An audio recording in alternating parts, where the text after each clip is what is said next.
minute, and then we'll be back for round 3. Alright, here we go for round 3, the finals. We have finally hit the point at which even I am willing to mulligan. Only 2 real cards, no blue, so only 1 card that I can actually cast at the moment. I will mulligan that. This is not good, but it is better, so I'm going to keep. I never like mulliganing to 5, but since I get to play second, it's really not that I'm down a card. Ooh, Hateblade. That's kind of aggressive for me. Not that I'm down a card, I'm just down a tempo. Especially when he has got a first turn Hateblade. Black-White Warriors could easily be the enemy. Now it's sealed, so he probably doesn't have like the Warriors deck. So if he's on that, maybe it's a little less good. Also, my friend who says that I need a catchphrase says that Razzmatazz should be my catchphrase. I don't know if I can really pull that one off or not. I'm not a Razzmatazz kind of guy. I feel like my catchphrase needs to be Yiddish. That seems like it's more appropriate than Razzmatazz. Okay, so we get our first and only tap land, and then pass it on back. Alright, so he does appear to be the Black-White Warriors deck, but thankfully there's no... Oh man, another land. There's no second turn. Okay, so I've got all of the blue and the white that I need. I could use a swamp. I'm not urgent for it. I'd much rather have just like a morph or something like that. Not that there's really a morph to be had in this particular situation. If he's got like a pump spell here, I'll force away, but other than that, there's no real reason to do so. Alright, so there's the morph. I could force away as a tempo play if he unmorphs next turn. So we'll see how that goes. Come on, give me a turn 3 play. What do you got?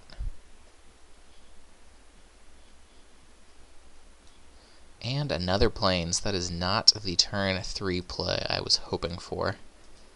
Man, I am looking like I'm out of luck here. I'm not going to force away the morph just to keep the damage off me, because I don't have a turn 4 play. It's probably wiser to hold that force away for the turn 4 didn't have a play. So, at the moment, I am just draw go. Alright, go ahead and flip it. Let me get some use out of my force away. Anything? Nope. Okay. Does he have any big impressive foreplay? He does, the Saddle Brute. Okay. Well, that I will actually force away. Do I do it now? Yeah, I'll do it now just in case I draw something that makes it a little bit more mana efficient to do so. But I know I'm dealing with the 4/5. Man, this is going to be ugly. Okay. Well, I'm not quite sure what to do in this situation.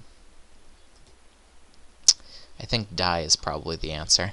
It's going to give me for another 3 and drop me down to 13, and then I'm going to be staring at a lot of stuff. And the Wingmate Rock is good, but it's not great when you don't trigger it. Especially if I can't stop that 4/5 from crashing in. So I'm going to need some sort of action.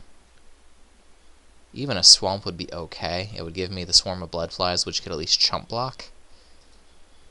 But I don't really want it to chump block. I want it to trigger raid, so we're in trouble. Okay. Well, Suspension Field is a step here. So I will field. And that'll... Okay, that auto triggers, because that's the only possible target. Yes, I would love to use the ability. Thank you for asking. And plains and pass. So he's only going to be getting me for 3 a turn. I might have to Wingmate Rock without anything to do.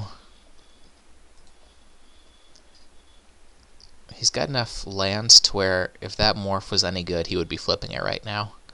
So if it's good, we'll see. Nope, he would rather have one of the cards in his hand, which is a Salt Road Patrol. Okay. So I don't have to be that afraid of the morph. Jeskai student, huh? Well, that can force that. More importantly, you can trigger raid. So I'm going to play a Jeskai student. I've got 1, 2, 3, 4 mana, which I don't really have anything in particular to do with. So if he swings with everybody, that's 5. It'll drop me to 5. Swing with the Jeskai student to trigger the prowess. Then I can block. He'll get me to 4. Then I probably can't even swing back yet. So I may still be lost even if he stalls at this point. Oh, that's not a stall. Alright, so everybody gets a 1/1 token. That's crazy go nuts. Whenever something dies, he gets a spirit token. Alright, so he's got an anthem for everybody. So am I even forced to chump block at this point? It's got 3, 6, 7, 8. Yeah, I don't think that I'm forced to chump block. And I do get an extra creature because that will swing. But I still don't think that I can survive this. Yeah, there's no way to survive this. Because he only has to hit me with any one of these guys, which means that I would have to have 3 guys come out. I don't have the mana for it. So I am going to swing with the Jeskai student and play the Wingmate Rock just to have a couple of blockers and then leave open the rest of the mana. It will not fool him, but I do at least have to try. Alright, so he is willing to risk me having some sort of play, which I of course do not have. Leaving open all my colors. Pass the turn. I can't even think of what in the format would get me out of this. Even a bounce spell wouldn't do a whole lot for me, because he could still get one of these guys through. So if he turns them all sideways, I'm just going to give him the pleasure of killing me. Yep, that looks like it's it. So anyway, this has been Pastor Dustin submitting for TeamNerdChurch.com.